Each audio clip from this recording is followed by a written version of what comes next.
Once again welcome in corporate accounting class. मैं आपका जानते हो मुझे, मैं आपका प्रोफेसर सुरेश, सीधा साधा। मैं हर तरीके से कोशिश कर रहा हूँ कि आपको हर क्वेश्चन अच्छे से समझ आए। आप वैसे ही इंटेलिजेंट हो, कॉमर्स कॉलेज के सारे बच्चे ही इंटेलिजेंट है, टीचर फिर बेचारे कोशिश कर रहे हैं, हम तो वैसे नो एवरेज टीचर नहीं।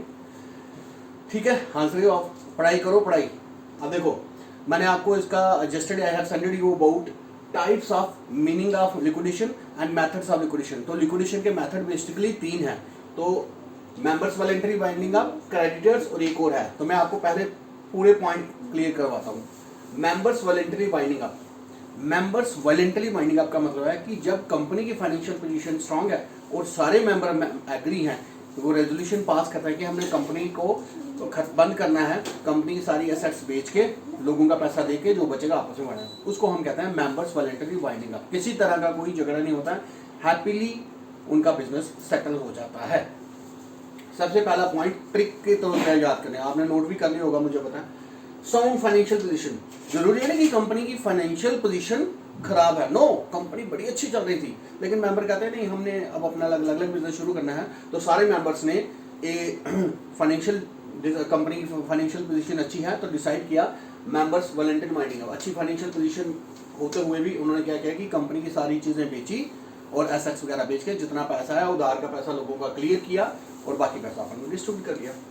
इसको ऐसे एक्टिविटी करने से पहले एक रेजोल्यूशन पास करना पड़ता है सभी मेंबर्स को। सभी मेंबर्स के ऊपर साइन होते हैं, नंबर डेट लगता है, बोर्ड ऑफ डायरेक्टर की मीटिंग होती है, उसमें ये रेजोल्यूशन स्पेशल एस डॉट लिखा है, स्पेशल रेजोल्यूशन पास किया जाता है। तीसरा, स्पेशल रेजोल्यूशन को हम एडवर्टाइज करते हैं ऑफिशियली गजेट में, स्पेशल रेजोल्यूशन को एडवर्टाइज करते हैं और विद इन 14 डेज जब वो रेजोल्यूशन पास होता है उसके 14 दिन के अंदर अंदर, राइट, आज अगर 1 तारीख को रेजोल्यूशन पास हुआ तो विद इन 14 डेज 14 मई से पहले उसको पब्लिश करना है ऑफिशियल गजेट में, फिर जाके आगे प्रोसेस शुरू होता है।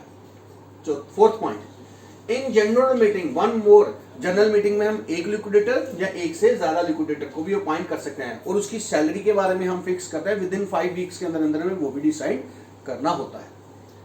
लिक्विडेटर, जो लिक्विडेटर होता है वो लिस्ट बनाता है कि किन किन लोगों का पैसा देना है और किन किन लोगों से लेना है, उसके बाद हम लोग आगे काम चलाते हैं। First, second, third, fourth, fifth, sixth. अब अगर कंपनी को वाइंडिंग अप का प्रोसेस है वो मोर देन 1 ईयर चलता है तो it is the duty of the liquidator to call the meeting. 1 साल के अंदर अंदर 3 महीनों के बाद उसकी मीटिंग कॉल करनी पड़ती है सारी मेंबर्स को, ताकि जनरल मीटिंग कॉल करता है और उसमें उनका प्रोसेस डिस्कस करता है। लास्ट पॉइंट, लिक्विडेटर जो होता है जिसको कंपनी के मेंबर अपॉइंट करते हैं उसको लिस्ट कंसर्न अथॉरिटी को और रजिस्ट्रार को भेजनी पड़ती है कि किन किन लोगों का पैसा हमने देना है और किन किन का दे चुके हैं, उसकी लिस्ट बना के रजिस्ट्रार को देनी पड़ती है, तभी आपका आगे प्रोसेस शुरू होता है। Sir, I have discuss first points. Under first point I have discuss 1 2 3 4 5 6 7 points, right. You should learn it, note in your notebook. और इसकी मैं अगले पॉइंट की ऐसे ही पॉइंट लिख के और वीडियो बना के आपको सेंड करता हूँ। Stay home, stay safe.